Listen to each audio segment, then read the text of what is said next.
Hey, salut à toi l'ami, j'espère te trouver avec la top forme aujourd'hui. Bienvenue dans le 60e et dernier épisode de ce podcast, mais on va pas se quitter comme ça, je te rassure, il va juste y avoir quelques changements sur lesquels on va revenir dans un instant. Et aujourd'hui, je voulais te parler d'un sujet qui nous touche tous et toutes quand on commence à vraiment développer son business. Quelque chose auquel on peut de toute façon pas échapper, auquel il faut se confronter tôt ou tard, mais qui est en fait souvent bon signe selon comment on le perçoit. Et justement, plus que de juste en parler, j'aimerais aussi partager avec toi quelques recommandations sur la meilleure façon d'y faire face, et mieux que ça, comment t'en servir pour passer à la vitesse supérieure dans ton business. Ça te dit d'en savoir plus? Alors surtout, lâche pas la suite.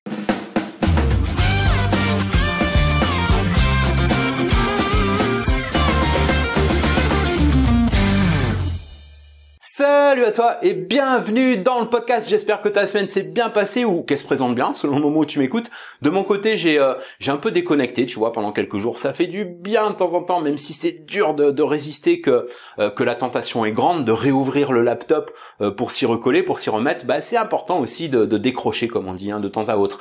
Et j'en ai profité pour approfondir ma réflexion sur quelques recommandations de ma coach, si tu veux tout savoir, à propos d'être vraiment en phase avec soi-même pour avoir une relation encore meilleure avec les autres et notamment avec mon audience. C'était le sujet de nos échanges les plus récents avec ma coach. Et d'ailleurs, si le cœur t'en dit, un de ces jours, on pourra aborder le sujet dans un autre podcast ou une vidéo, mais avec une approche un peu différente de d'habitude et peut-être même radicalement différente de d'habitude, selon quelques recommandations que j'ai choisi de suivre. Bref, je vais lancer un nouveau format, sachant que c'est risqué, mais bon, comme tu le sais, dans notre univers, faut savoir prendre des risques de temps en temps, surtout si on ressent au fond de soi une envie très forte de se lancer dans une nouvelle aventure et qu'on a trop hésité. C'est peut-être quelque chose que tu as déjà vécu ou que tu es peut-être même en train de vivre en ce moment. Je sais pas si par exemple tu as une idée, un projet, tu sais au fond de toi que c'est ce qui va te permettre d'exprimer pleinement qui tu es, tes valeurs, ta mission, ta créativité, ce qui te fait vraiment vibrer.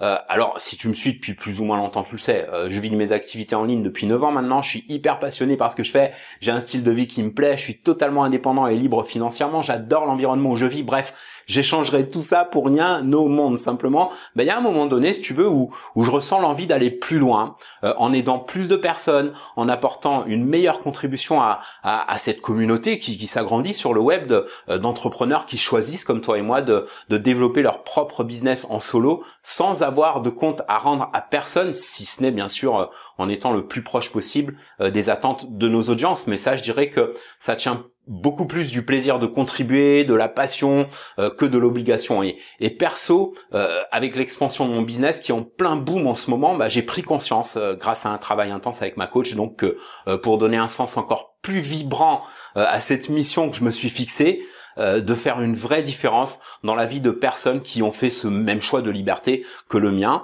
que ce soit à travers la publication de contenus gratuits, de formations, ça passe nécessairement par une démarche de renouvellement, de changement de concept, voire même un peu de façon de communiquer. Je vais revenir là-dessus. Plus concrètement, voilà ce qui va se passer dans les semaines et les mois qui vont venir, et surtout, qu'est-ce que ça implique pour toi? Alors, je vais continuer bien sûr à partager mon expérience et mes découvertes avec toi, ça change pas. Sauf que ce sera dans un format un peu différent. Je vais lancer une nouvelle chaîne YouTube par exemple, je vais lancer un nouveau site, de nouveaux contenus pour toi, pour te soutenir encore plus dans ton aventure d'entrepreneur solo. Pour autant, j'abandonne pas Eric.solution, bien sûr, attention, tout ça est en plus. Par contre, par rapport à l'organisation et pour pouvoir vraiment me consacrer au nouveau concept, forcément du coup je vais devoir, tu vois, au moins pendant quelques semaines, ralentir un peu ici. Ce que je voulais faire en fait, tu vois, c'était d'agrandir mon équipe d'assistants pour pouvoir garder le même rythme tout en lâchant un peu en lâchant un peu du lest ici et là. Mais le problème à ce moment-là du coup, c'est que ça pourrait dénaturer un peu ce que je fais d'habitude, puisque comme tu le sais peut-être déjà, si tu as choisi toi aussi d'amener ta patte dans tout ce que tu fais dans ton business, il y a un certain nombre de tâches que tu peux déléguer, oui, mais pas tout. Sinon, au final, à la sortie, c'est plus vraiment toi. Or, j'ai pas envie de priver les personnes qui me suivent de ce qu'elles apprécient le plus dans les contenus que je produis pour elles, pour toi donc, quitte à ralentir un peu la cadence d'un côté, ce qui est pas très grave finalement puisque tu seras pas perdant de l'autre côté. Au contraire, pourquoi? Parce que dans le nouveau concept que je vais lancer, pour toi, il y aura plus de profondeur, plus d'authenticité. Non pas que je fasse pas dans l'authentique d'habitude. Et d'ailleurs, t'as bien dû te rendre compte à plusieurs reprises que je mâche pas mes mots généralement. Je te dis les choses comme je les ressens, quitte même parfois à froisser certains, bien que ce soit pas le but. Mon but, tu vois, dans l'histoire, c'est surtout de réveiller les consciences. Et parfois, ça nécessite d'être direct. Et justement, je voudrais aller encore plus loin avec cette approche pour éveiller tout ce qu'il y a de meilleur en toi, pour t'aider à exprimer ton plein potentiel et t'amener à accélérer ta réussite pour que tu puisses enfin passer à la vitesse supérieure, voire nettement supérieure. Et pour ça, on va suivre un chemin un peu différent ensemble, qui sera un peu moins axé, par exemple, sur des techniques de web marketing et un peu plus sur ton développement, ta croissance en tant qu'entrepreneur, mais aussi en tant qu'individu. Il y aura du dev perso, mais pas en mode gourou new age, tu vois, c'est plus dans un esprit de coaching pur et dur, en mode secouage de prunier, si tu préfères, avec une approche vraiment directe. Et d'ailleurs, je m'attends à ce que ça dérange un certain nombre de personnes, mais on fait pas d'omelette sans casser des œufs, comme on dit. Et une fois de plus, ma démarche, c'est pas d'essayer de plaire au maximum de personnes possible, mais d'être un maximum présent et engagé pour les personnes qui veulent vraiment se bouger pour faire une différence dans leur vie et leur business, même si ça nécessite au passage de bousculer certaines conventions et d'écarter naturellement certaines catégories de personnes qui passent leur temps à se plaindre, à se lamenter, à critiquer. Et d'ailleurs, c'est le sujet de ce podcast sur lequel je vais enchaîner tout de suite. Mais juste avant, voilà, je mourrais d'envie de partager cette info avec toi, sachant au passage que si tu me suis depuis un certain temps, tu vas peut-être découvrir une part de moi que tu soupçonnais pas jusque-là. Qui sait? T'imagines pas à quel point je suis super excité de partager prochainement cette nouvelle aventure avec toi et j'espère sincèrement que ce nouveau format va te plaire. L'avenir le dira. Et en attendant, si tu veux bien, on va passer à la suite par rapport au sujet de ce podcast. Alors, qu'est-ce que c'est que ce truc auquel chacun et chacune d'entre nous doit forcément faire face, quoi que l'on fasse, quand on développe son propre business? Et ce truc, c'est la critique. Alors, d'une personne à l'autre, on peut y être plus ou moins sensible émotionnellement, même si parfois on le cache plus ou moins pour sauver la face. Et en tout cas, c'est un passage obligé quand on choisit de sortir de la rat race, comme on dit, pour développer son propre business. Et il y a bien sûr plusieurs types de critiques.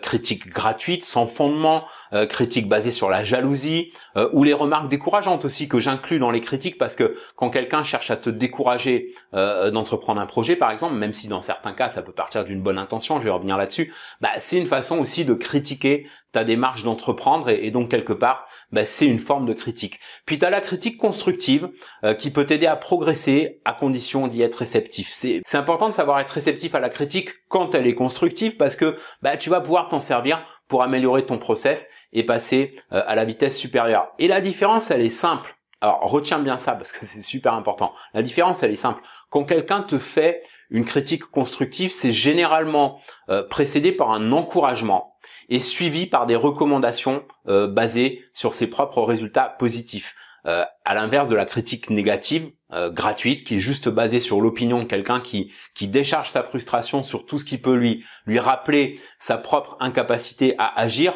pour produire des résultats. Exemple, quand quelqu'un te dit X ou Y, c'est une bonne idée, reste sur cette idée, mais regarde, tu pourrais obtenir de meilleurs résultats en procédant comme ceci ou comme cela. Voilà, ça c'est une critique constructive parce que ça provient de quelqu'un qui agit, mais qui agit peut-être différemment de toi, qui va compléter sa critique avec des recommandations bienveillantes basées sur sa propre expérience de réussite et donc il y a une valeur à prendre derrière. Par contre, quand quelqu'un te dit du genre tu devrais pas faire comme ci ou comme ça, c'est n'importe quoi, c'est nul, etc. Tu l'as compris, c'est une critique négative qui provient de quelqu'un qui n'agit pas ou qui agit pas mieux et qui donc est basée sur sa propre expérience d'échec, autrement dit sans aucune valeur derrière, c'est juste du bruit, c'est juste du vent. Et la seule façon intelligente d'utiliser ce type de critique, c'est de montrer de quel bois t'es fait en poursuivant ta course vers le succès, quels que soient les bâtons qu'on essaye de te mettre dans les roues, parce que les bâtons, de toute façon, ce sont des losers qui les lancent, ce sont des minables. Et par rapport aux remarques décourageantes, quand t'as une personne qui te dit genre tu devrais pas perdre ton temps avec ci ou ça, tu ferais mieux de faire ceci ou cela, par exemple, tu vois, je sais pas moi, tu devrais pas investir autant de temps à essayer de développer une entreprise, tu ferais mieux de te chercher un job, etc. Cette personne, elle cherche juste inconsciemment à donner du sens à son propre échec. Considère tout ça comme du bruit. Parfois, ça provient de ce qu'on appelle les haters, alors ce qui confirme juste que tu es sur la bonne voie, et donc prends le plus comme une opportunité de leur prouver le contraire que comme une occasion d'abandonner. Puis d'un autre côté, quand tu as parmi tes proches, tu vois, les gens qui t'aiment, des personnes qui cherchent à te décourager, c'est bien sûr pas par haine, mais par instinct de protection. L'intention, elle est bonne derrière, c'est de la bienveillance. Mais du coup, justement, tu vois, à la limite, c'est encore plus sournois, plus dangereux que les haters, parce que eux, au moins, tu les vois venir, tu vois. Est-ce que ça veut dire pour autant qu'il faut se couper des gens qu'on aime et entrer dans des conflits? Non, surtout pas. Par contre, on peut répondre à un truc du genre: écoute, merci du conseil, j'apprécie, mais je m'en passerai. Par contre, tout propos encourageant est bienvenu. Si tu as des propos encourageants, je suis à l'écoute. Si tu as des propos décourageants, merci de les garder pour toi ou quelqu'un d'autre. Tout simplement. Et puis, par rapport aux personnes qui critiquent ce que tu fais, tes actions, ton travail, généralement, elles le font parce que tes actions mettent en lumière leur inertie, leur inaction, leur stagnation, bref, leur médiocrité. Exemple, quand quelqu'un me dit, tu vois, comme ça arrive parfois, tu vois, ça m'arrive d'avoir des gars qui me sortent: comment tu fais, c'est n'importe quoi, tu devrais plutôt faire comme ci ou comme ça, ou faire comme un tel y fait. Mais je suis pas un tel, mec, je suis moi. Si un tel fait autrement et que ça marche pour lui, tant mieux, mais je suis pas un tel, tu vois. Ou alors t'as le gars qui te sort: comme tu fais, c'est pas bien, si j'étais toi, je ferais plutôt ci ou ça. Mais tu vois, sans aucune recommandation sérieuse derrière. Bon très bien, et toi tu fais quoi, mec? Comment? Est-ce que ça marche pour toi? T'as des résultats significatifs? T'as des résultats au-dessus de la moyenne? Ah blablabla. Stop, réponds juste à la question. Est-ce que le système que tu me recommandes, ça marche pour toi?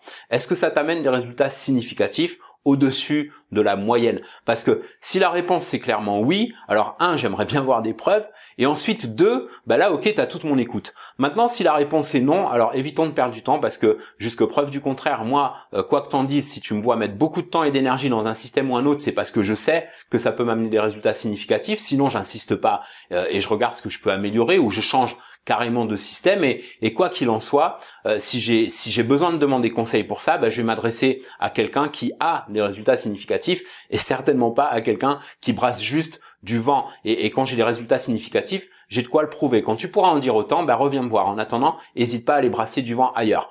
Voilà, basta. Tu vois, perds pas ton temps et te laisse pas bouffer ton énergie, ta confiance en toi par des personnes qui de toute façon passent le plus clair de leur temps à pester sur les gens qui agissent, parce que c'est un reflet de leur inaction ou de leur médiocrité. Écoute l'ami, c'est simple. Si tu as une idée, un projet, un concept ou un modèle de business qui t'inspire, qui te semble réalisable, n'hésite pas, passe à l'action. Fais-toi rapidement un plan avec des étapes et suis-le. Même si c'est pas parfait, t'as pas besoin que ce soit parfait, t'as besoin que ce soit fait.